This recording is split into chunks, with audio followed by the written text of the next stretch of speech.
الحمد لله نحمده ونستعينه ونستغفره ونؤمن به ونتوكل عليه ونعوذ بالله من شرور أنفسنا ومن سيئات أعمالنا من يهده الله فلا مضل له ومن يضلله فلا هادي له ونشهد أن لا إله إلا الله وحده لا شريك له ونشهد أن سيدنا وسندنا وشفيعنا وحبيبنا ومولانا محمدا عبده ورسوله وبعد فأعوذ بالله من الشيطان الرجيم بسم الله الرحمن الرحيم إن هذا القرآن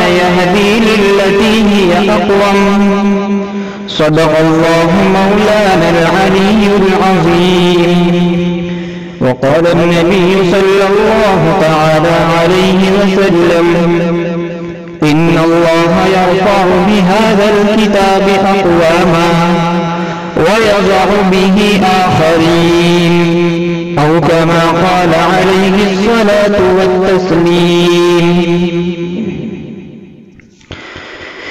جس دور پہ نازاں تھی دنیا اب ہم وہ زمانہ بھول گئے.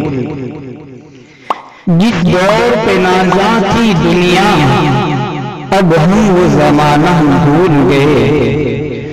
غیروں کو جگانا یاد رہا خود ہوش میں آنا بھول گئے. اذان تو اب بھی ہوتی ہے مسجد کی فضا میں اے انور. جس ضرب سے دل ہلچاتے تھے وہ ضرب لگانا بھول گئے. منہ دیکھ لیا آئینے میں پر داغ نہ دیکھا سینے میں. دل ایسا لگایا جینے میں مرنے کو مسلمان بھول گئے. محترم بزرگوں، ملت اسلامیہ کے نوجوانوں و پاسبانوں، امت محمدیہ کے نوشگفتہ اللہ رب العزت والجلال کا بے انتہا احسان ہے کہ اس نے اس انسان کو پیدا فرما کر بے یار و مددگار بے سہارا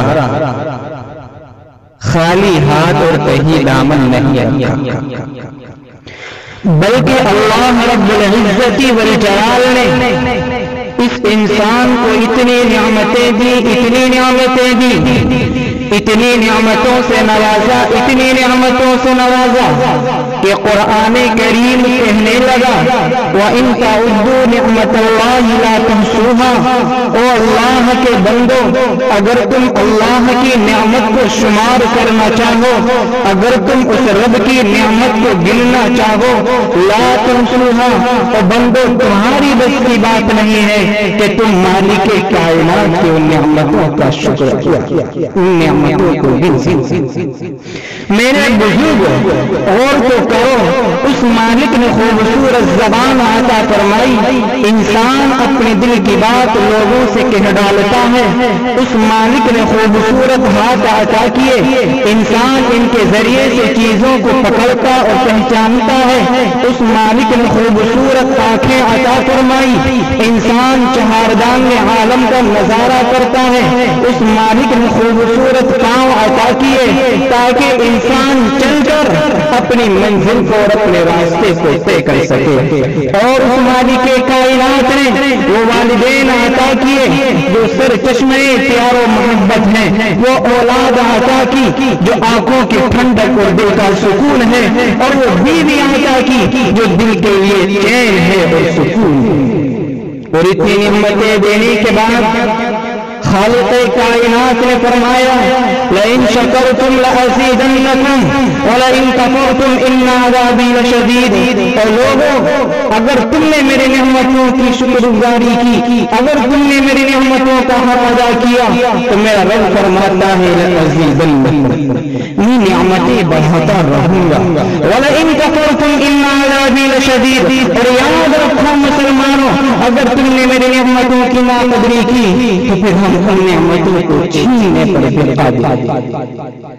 اس مالک نے کتنی نعمتیں اس انسان کو میرے بھائی عطا فرمائی ہے۔ مجھے ایک واقعہ یاد پڑتا ہے، ساون کا مہینہ تھا، ایک شخص تھا جسے اللہ نے خوب مال و دولت کی نعمت سے نوازا تھا۔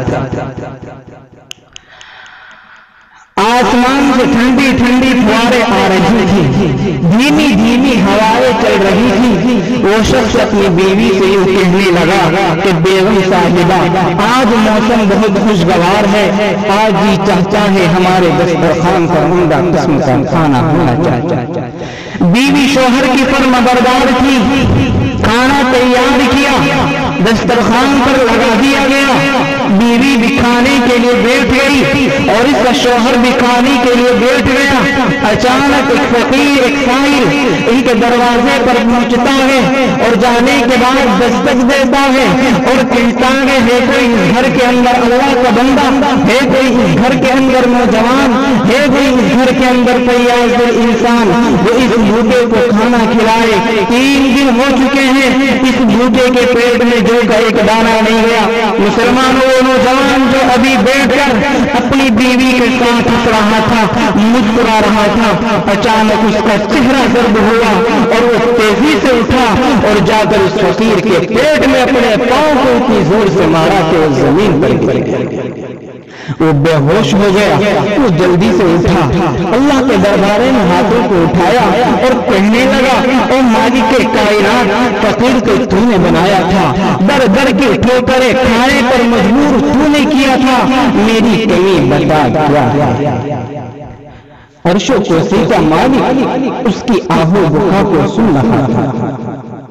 اور ایک بات عرض کر دوں، میرے نبی نے فرمایا اتق دعوت المظلوم، مظلوم کی ہائے و بددعا سے بچو۔ سیدنا حضرت ابو ہریرہ رضی اللہ عنہ کے سامنے اس بات کا ذکر کیا گیا کہ مظلوم کے دل سے جو آہ نکلتی ہے اس کا اثر اس کی ذات تک محبوب رہتا ہے۔ سیدنا حضرت ابو ہریرہ رضی اللہ عنہ کا چہرہ زرد ہوا اور کہنے لگے نہیں، تم غلط کہتے ہو، مظلوم کے دل سے نکلی ہوئی آہ اگر سمندر میں بھی ڈال دی جائے تو سمندر میں خشک ہو جائے۔ میرے بھائیو، اس فقیر نے دعا کی، اللہ نے اس کے حالات کو بدلنا شروع کر دیا۔ اور جس شخص نے اس کے پیٹ میں اپنے پاؤں کو مارا تھا، اللہ نے اسے فقیری کی زندگی گزارنے پر مجبور کر دیا، یہاں تک کہ اس کا مال، اس کا دھن دولت سب کچھ اس سے ختم ہو گیا اور اس کی بیوی بھی اس سے جدا ہو گئی۔ اب بیوی اس دوسرے کے نکاح میں پہنچتی ہے، وہ شخص بھی یہی کہنے لگا کہ بیگم صاحبہ آج موسم بہت خوشگوار ہے، آج جی چاہتا ہے ہمارے دسترخوان پر عمدہ قسم کا کھانا ہونا چاہیے۔ بیوی شوہر کی فرمانبردار تھی، کھانا تیار کیا، دسترخوان پر لگا دیا گیا، بیوی بھی کھانے کے لیے بیٹھ گئی اور اس کا شوہر بھی کھانے کے لیے بیٹھ گیا۔ اچانک ایک فقیر ان کے دروازے پر پہنچتا ہے اور جانے کے بعد دستک دیتا ہے اور کہتا ہے کوئی اس گھر کے اندر اللہ کا بندہ ہے، کوئی اس گھر کے اندر نوجوان ہے، کوئی اس گھر کے اندر فیاض انسان جو اس بھوکے کو کھانا کھلائے۔ 3 دن ہو چکے ہیں، اس بھوکے کے پیٹ میں روٹی کا ایک لقمہ نہیں گیا، ہاتھوں کے اندر طاقت نہیں، پیروں کے اندر طاقت نہیں۔ مسلمانوں، وہ نوجوان جو ابھی بیٹھ کر اپنی بیوی کے ساتھ ہنس رہا تھا، مسکرا رہا تھا، وہ جلدی سے اٹھا اور اپنی بیوی سے کہنے لگا کہ بیگم صاحبہ اللہ نے مال بھی دیا ہے، اللہ نے دولت بھی عطا کی ہے اور سامان بھی دستیاب ہے، تم یہ کھانا اٹھاؤ اور جا کر کے اس فقیر کے حوالے۔